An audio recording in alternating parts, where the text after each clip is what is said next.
vous regardez, c'est hypnotique. C'est du folklore. Ça fait joli, mais ça fait peur aussi. Ouais. D'accord? Qu'on me dise, moi je m'en moque, hein. Il faut faire des trucs comme ça.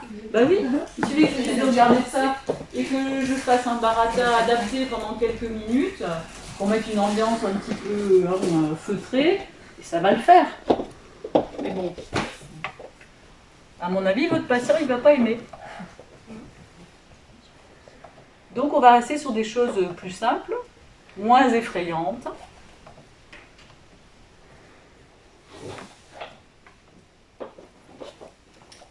Et tout est possible. C'est ça qui est pratique. C'est quand vous êtes quelque part, vous devez faire une induction, regardez ce que vous avez autour de vous. Et regardez surtout quelque chose qui va faire plaisir à la personne et qui va l'intéresser. Un jour, j'étais dans une chambre avec une petite mamie, on m'avait envoyé en maison de retraite. Il n'y avait pas grand-chose, hein. J'ai vu une photo d'elle jeune, avec une jolie robe. Ah ben, je suis partie sur la photo d'elle jeune, avec cette jolie robe, qui avait peut-être des boutons, qui avait... Et ainsi de suite, et ainsi de suite, et ainsi de suite. C'est ça une induction. Ok. Alors après, il y a des grandes catégories. Il y a, par exemple, toutes celles qu'on va rattacher, rapprocher de la spirale sensorielle, où on va utiliser les 5 sens, hein, avec quelque chose de centré vers le patient, ce qu'on a vu hier et avant-hier. Après, il y a les inductions visuelles. Ben oui, que visuelles. La spirale sensorielle, ça utilise un peu tout. Ben, il y a une visuelle. On vous fait concentrer sur une image, sur un point, alors ça peut être une induction visuelle et lumineuse, un spot, une dalle lumineuse. Ça peut être aussi une tache sur le mur, une petite bestiole qui est là sur le mur, je ne sais pas, tout ce qu'on veut. Avant de vous en montrer quelques-unes, si elle est lumineuse, réfléchissez, il y a aussi les auditives. Ben oui, la pendule, rappelez-vous. Alors, je l'ai inclus dans la première induction qu'on avait vue ensemble avec Élodie, hein, mais ça peut être tout seul. Fermez les yeux et concentrez-vous sur ce tic-tac régulier. Tac, tac, tac, tac. Qui ressemble à un bruit de pas. Tac, tac. Votre pas sur un chemin. Tac, tac. Voilà, et c'est parti. Donc, bah, décliner, notamment, j'ai formé décliner, ils ont mis une formule dans leur petite salle de soins pour pouvoir embrayer directement, hein, avec un tic-tac de base. Parce que le jour où ils ne savent pas quoi faire, au moins il y a celui-là. Donc, induction auditive. Induction auditive, moi j'ai aussi sur mon ordi. Avant j'avais la fontaine toute près, mais la fontaine elle m'a lâché, la pompe est cassée. Donc j'ai enregistré avant qu'elle me lâche complètement ma fontaine. Et j'ai un petit bruit d'eau. De temps en temps, je coupe ma pendule, je prépare l'ordinateur, je mets mon petit bruit de petit pipi là qui coule. Et puis les gens ils s'en rendent pas compte parce que quand on arrive là, on discute. Les voix couvrent ce petit bruit là. Et dès qu'on se tait ou qu'on pose la voix, ah bah ce bruit, ce son paraît tout de suite beaucoup plus fort. Et là, on s'en sert d'induction. Peut-être que vos yeux vont pouvoir se fermer, comme s'ils se laissaient couler sur les globes oculaires. Vous voyez, vous reprenez un peu l'idée de couler, vous allez laisser couler du confort, pendant que vos oreilles entendent ce petit bruit d'eau qui coule, comme un petit ruisseau. Et c'est de vieux Salgène qui disait toujours, vous n'avez pas besoin de pousser la rivière, elle va couler d'elle-même. Et ainsi de suite, et on gagne du terrain, et hop, c'est parti, on a une induction auditive.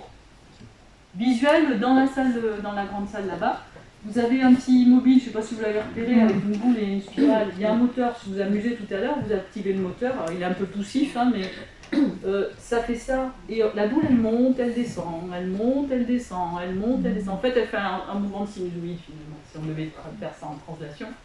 Bah, du coup, on ne sait pas trop si elle monte ou si elle descend, et c'est puissamment hypnotique. Mais c'est pas l'objet tout seul, il est un peu déjà de base, on est d'accord, comme la spirale. Et c'est le baratin de la lunette dessus. Ça m'est arrivé de m'en servir. Et en plus, quand on met quelque chose, par exemple une porte derrière, si le mobile il est ici, si la personne elle est assise, il y a l'espèce de... la porte se reflète dans la boule, c'est-à-dire on voit comme s'il y avait du noir. Donc la boule en montant et en descendant, il y a du noir qui s'en va et qui revient, qui s'en va et qui revient, qui s'en va et qui revient. Il suffit de dire, c'est comme si vous aviez là le bien-être qui s'en va et qui revient et vous avez envie de l'attraper, de le capturer. Enfin, vous pouvez faire tout ce que vous voulez comme baratin sur des objets tactiles. Là, c'est du visuel. Après, réfléchissons, il y a le visuel, il y a l'auditif. Le tactile, le kinesthésique. Et évidemment, il y a toutes les inductions par toucher. Oui, il y en a qui m'en inventent. Même en stage, ils me disent, tiens, moi j'ai... Tiens, parce que je vais vous demander d'en inventer tout à l'heure peut-être. Ah tiens, bah, je lui fais serrer un objet à ma collègue, là. Je lui demande de se concentrer sur la pression de la main, qu'elle va desserrer progressivement. Mais oui, c'est une induction. Il suffit de baratiner suffisamment longtemps, de manière intéressante, pour captiver l'attention du patient. Dédramatisez-moi cette induction. Okay. Donc on a vu tactile, il y en a plein, mais on va en revoir certaines. Là, je fais un premier tri. Ensuite, olfactive. Oui, olfactive. Alors moi, je n'en sers pas en induction, des olfactives.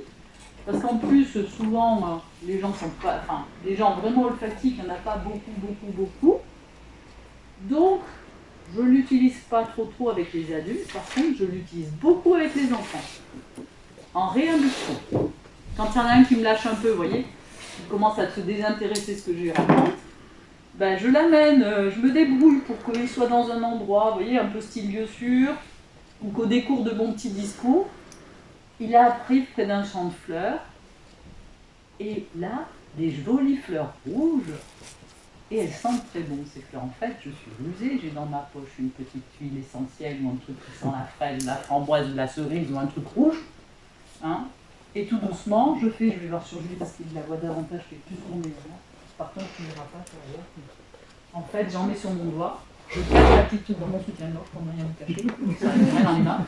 Quand ils ont les yeux fermés, j'ouvre la petite fiole, je mets une petite goutte de cette huile parfumée sur mon doigt, et je commence par balader le doigt un peu comme ça sous le nez. Alors, c'est compliqué, mais on sent quand même. Voilà, je fais ça. Et si tu te concentres bien, tu vas même sentir l'odeur. Et là, on les voit, enfin, quand ils n'ont pas le masque, hein, donc, on voit les yeux qui sourient. Ils sont bluffés parce qu'ils disent, ah, et ils se disent, c'est mon imagination qui fait ça, donc on les valorise. Ah, je suis capable de sentir cette odeur.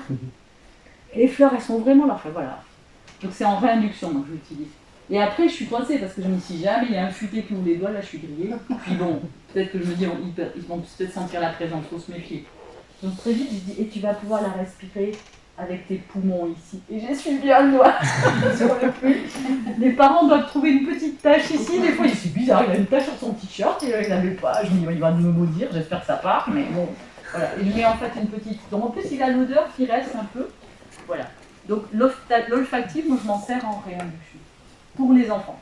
Mais, on pourrait s'en servir les adultes. Pourquoi pas? Je vais vous demander d'être attentif à cette odeur qui flotte dans la pièce. Et on part pareil sur un baratin, sur l'odeur qui est là. C'est tout. Et il nous reste le gustatif. Alors, gustatif, ça existe aussi. Vous trouvez des gens qui font des inductions gustatives. C'est risqué. Mettre un truc dans la bouche avec quelqu'un qui va partir en hypnose, moi j'aime pas. Il y en a qui décrivent un grain de raisin. De mettre un grain de raisin dans la bouche du patient et de lui demander de se focaliser sur le croquant, quand il croque sur ce grain, le jus qui coule au fond de la gorge et tout. Oui, mais potentiellement, si ça passe de travers, on a l'air bête quand même. Hein. Donc, gustatif, moi, je m'en sers pas. Ou de faire un carré de chocolat et de commenter finalement toutes les sensations du carré de chocolat qu'ils font. Ça, je ne l'ai jamais fait et je n'ai pas envie de le faire. Mais ça existe. Voilà. Et après, tout ce qui peut focaliser un patient, donc ça peut être des mix. Ça peut être un mélange de tout ça, des spirales sensorielles, ou toute bonne idée que vous pourriez avoir. On va en voir plein. Hein, il y a des inductions doubles, il y a des inductions rapides, il y a des inductions lentes. Voilà, il y en a des millions, quoi. C'est sans fin. C'est votre imagination et créativité qui repousse les limites à chaque fois, quoi. Par contre, c'est un peu tard, mais pour l'auditif, est-ce qu'on pourrait, par exemple, avoir un petit carré d'huile essentielle et puis leur dire c'est un truc que vous aimez et pas le biaiser, mais vraiment dire, ben, on va partir là-dessus, on en choisit une et on... Bien sûr. Tu pourrais. Ça n'a pas besoin de donner des images, mais un peu, ça peut être... Ah, tu peux lui dire, vous aimez la Provence, la lavande. Eh ben hop, t'as l'huile essentielle, tu en mets un petit coup. Tu vois, donc qu'elle le voit ou qu'elle le voit pas, qu'elle le voit venir ou qu'elle le voit pas venir, ça va tout de suite la ramener là-bas, ça c'est évident. Hein. C'est évident.